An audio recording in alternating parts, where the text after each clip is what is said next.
James often found that if he pretended hard enough and squeezed his eyes tight shut, he could really make things happen.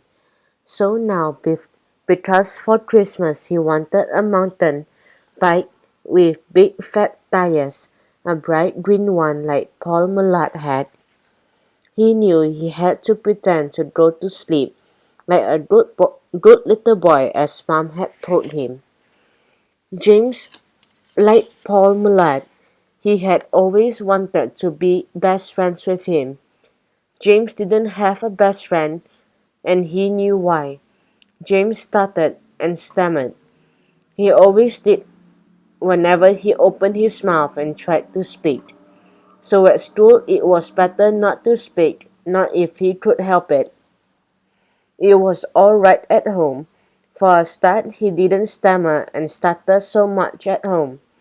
Anyway, Mom and Dad never teased him, opened his mouth at school, and someone was sure to snigger or mimic him or laugh out loud. He kept quiet, he kept himself to himself. It's not so easy to make friends if you do that. So James spent most of the time on his own, and that made him sad. He tried not to think about it.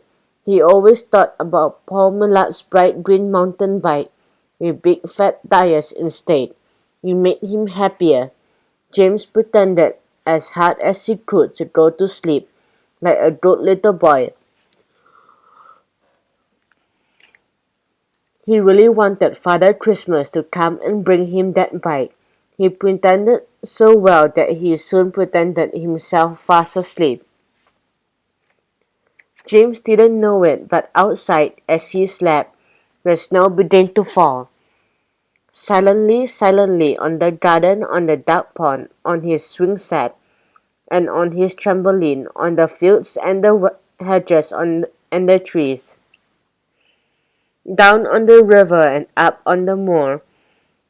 All night the snow came floating down. All night he slept. The moment James opened his eyes, he knew the world was different. But at first he couldn't work out why. He sat up and looked out of the window. It wasn't day, it wasn't night. If it was morning already, it wasn't a morning like any other. The stars and moon were still up there, so it must still be night. But it was as bright as day. Snow, it had snowed.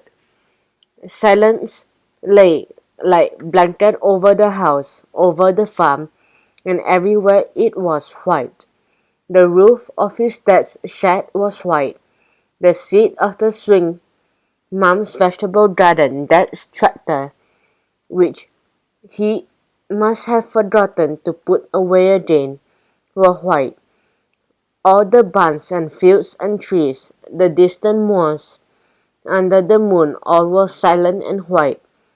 James was still half asleep and muddle-headed, so it was a few moments before he could take it all in, and a few more before he could even begin to believe his eyes. It looked like snow, but no snow was falling. Could it really be snow? Was this a dream? There was only one way to find out. He put on some clothes over his pajamas, his trousers and the thick red jumper his mom had put out for him, the one he always wore at Christmas.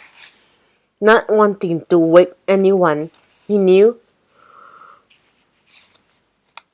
he was up too early and that they would send him back to bed if they caught him. He tiptoed out of his bedroom and down the stairs, which seemed to creak more loudly than they had ever creaked before. By the back door he put on his valise. Bertie wanted to come with him. He sat there on his basket, looking up at him, head on one side, begging to be let out. Any moment now he could start squeaking and whining and then barking. James crouched down. "All right, Bertie," he whispered. But if you Come with me, not a sound, right? Promise? Bertie licked his lips. It wasn't exactly a promise, James thought, but it was as good as he was going to get.